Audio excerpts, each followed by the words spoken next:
So here I am with Summer Farrelly. She is an autistic advocate, public speaker, an AAL program creator, Animal Therapies Limited youth ambassador, and on it goes. She's an exceptional young woman who I've just got to meet. So I'm going to, first of all, Summer, thank you so much for joining us for our conference. It's great to have you involved. And to hear a young person's voice in this space is fantastic, and everything that you do. And I've watched your things on Facebook and I'm just so impressed. And it's so fun, but it's also so moving what you're doing. And of course, for a great reason, right? Yes. So we're going to have a conversation today, and I'm going to ask you some questions and you're going to answer them. But first of all, I just wanted to use some of your words from Facebook, because it's really important if we're going to interview people for their voice to come through. So that's what this is going to be about. So you'll recognize these words. And I haven't told you what I'm going to speak about, but thank you. So have you ever wondered what happens if autistics had their strengths and interests nurtured? Or what could happen if our strengths were the main focus instead of trying to improve our weaknesses? When attending mainstream school, my little brother worked from a modified program because he had considerable learning challenges and was unable to write or read. Unable to learn the same way as the rest of the class, my brother's self-esteem and mental health started to decline. My brother started to realize he was different. My brother felt no one could help him. He felt he was unable to learn. My mom decided to homeschool my brother. She had a learning plan created and was interest-based, focused on strengths and his learning style. My brother created this video, which is on Facebook, and I implore you to jump on Summer's page to see, as one of the first homeschool projects. Listen to this, everyone, with the correct understanding and support, we're able to shine, achieve amazing things, and we're able to believe in ourselves. When I read that, Summer, I was just so blown away. First of all, that somebody so young would write such an eloquent piece and capture a lot of the things that we as parents and as therapists and caregivers feel and believe. So thank you so much. Summer, why don't you introduce yourself and maybe a little bit about who you are? My name is Summer Farrelly. I'm 14 years old and I'm autistic. I'm the daughter of a late diagnosed autistic mother and a sister of two autistic brothers, each with their own complexities. My family dynamics gives me unique insight into a range of diverse angles. I'm an inclusion advocate, public speaker, and an artist. Chicken Whisperer, Animal Assisted Learning Program creator and facilitator, Animal Therapies Ltd youth ambassador, and an A-list ambassador. I also have my own registered business, Autistic Perspectives, and my business provides a range of services. I offer workshops educating from an autistic student perspective. I also offer workshops within the animal assisted learning sectors. And for the last 4 years, I've been sharing my personal insight and benefits of human and animal connection. I'm often stepping out of my comfort zone and sharing vulnerable, raw, and real moments of life. Challenges faced by young autistic teens in hope to educate and inspire others. I have become recognized and a valued contributor within the animal-assisted learning/animal therapy platforms. My connection with animals has given me strength needed to navigate my life as an autistic teen who faces daily challenges of self-harm, anxiety, depression, trauma, and self-regulation. My journey it's all about understanding myself emotionally through the connection of animals. And more importantly, it's about learning self-care, and it's about learning and having the ability to implement self-care at such a young age, and hopefully that'll lead to having an improved quality of life as an adult.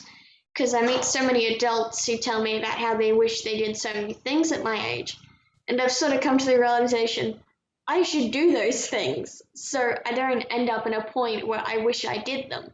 And now it's just a matter of learning how to do them. Oh, that's wonderful. Now, you have a little motto and it's called, you say, Spread the Chicken Love. So I'm just going to pop this on. There we go. Because I want to spread the chicken love. I love it so much. Thank you. Actually, look, I won't leave it on because it's going to be distracting for probably you and anybody who's viewing this. But just so you know, I am spreading the chicken love. Everybody needs to be aware that there's a hat like that out there, and that it is beautiful. Look, we might be onto something. We could start a business selling chicken hats. Some of that was wonderful. It was also very heartfelt, and I know a lot of families would connect with that because there was some really deep challenges there, and also some real raw stuff. Regarding chicken stuff, right? How is that? I mean, if people don't have access to chickens for therapies and stuff, where does therapy fit in the mix of that? I know this isn't part of the question that I've sent you, but I've heard you speak about this kind of stuff before. What do you think about therapy and doing this kind of thing? Dogs, horses. I think that it's an amazing thing that people have begun to understand and value, that animals can do so much for people and we can do so much for the animals, and it is the most beautiful and reciprocal relationship between a person and their animal. And I think it's just something that's been taken for granted for a very long time, and I'm very excited that it's becoming so much bigger and so much more understood, and that people actually, they're taking an interest and they're caring about it and they're learning about it, and just it's such an inspiring thing. What agree. people can do and what they can do when assisted by animals, because they're amazing. So the conference that is on today, this conference is about building your child's future and the roles of families. So what does that mean to you, and how has your family supported you? So to best explain or give my answer, I'd like to share a beautiful story. So my mum was asked a question, which was, how did you survive a car travel with a family that consists of 4 autistic passengers, all with different sensory needs and challenges? Her response was 100% honest. She once brought a bigger car to space everybody out, but it made no difference. People were still too close together in a compact vehicle with like 4 rows of seats. We all had our own row, but it wasn't enough. You needed a bus. Yes. So the way we managed was that Mum just said that she pulled over many, many times and she just cried. And we pulled over and we got it all out. We all composed ourselves. We sat back in the car and we just kept on going. Because it was the fact that it was going to be difficult and you have to pick your battles. And sometimes there isn't going to be a solution because you tried everything possible. And you've just got to be able to unmask yourself. You've got to be authentic. And it's the first step to self-care, and its role, Mum really was, she found it very important because obviously it is to role model to the younger autistic generation how to take care of yourself and how to be honest. And it was just the fact that sometimes it's going to be tough. You're going to have to pull over and just cry. In order to get through it, you have to admit that you don't have the answer. And remember that isn't failing. It's only failing if you don't want to admit that there's a problem and you don't want to admit that there's no way to really fix it. You've just got to push through it and be able to be calm and collected and recover yourself at the end. That's a really good answer. And I think part of it, what you said there was about stopping. And I think that's really important for anybody, whether there's disability or anything involved, just stop in and composing yourself. But also that honesty of going, sometimes things are hard, right? Life is like a really long car drive and you have to stop every 2 hours. Right. Exactly. Yeah, that's a really good analogy, and you should use that a lot, because that's really, yeah. And so about mom, I know she had a late diagnosis, right? So what role has she been in supporting you, and what about you supporting her? And how does all that? So can you give us some background on that? So for me personally, because obviously it's different for everybody in the way that they view it and the way that it happens. But my mum originally set out to nurture my and my brother's interests, mine particularly being chickens at the time, and to create something that our family could connect and bond over, and able to, to be able to just get along and know each other better. We didn't expect it to turn into a project that lasted over 4 years, though.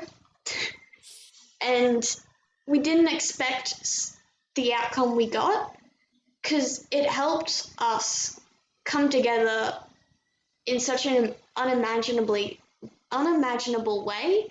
It's having all of us having that common interest and building on it and connecting through it. But it was also the stepping stone that opened opportunities for me to develop unique skills and build who I am today. And Mum's motto, or her idea, was always, you've got to nurture autistic strengths and interests, and you've got to focus on what you can do and focus on what can be done successfully. You've got to fill your heart with happiness and amazing memories. And I am often asked what it's like to have an autistic parent. And it's something that is difficult to explain, because there's two very different sides. So one side being that she actually does understand, because she's lived the same thing and she has that in-depth care about it and she values it.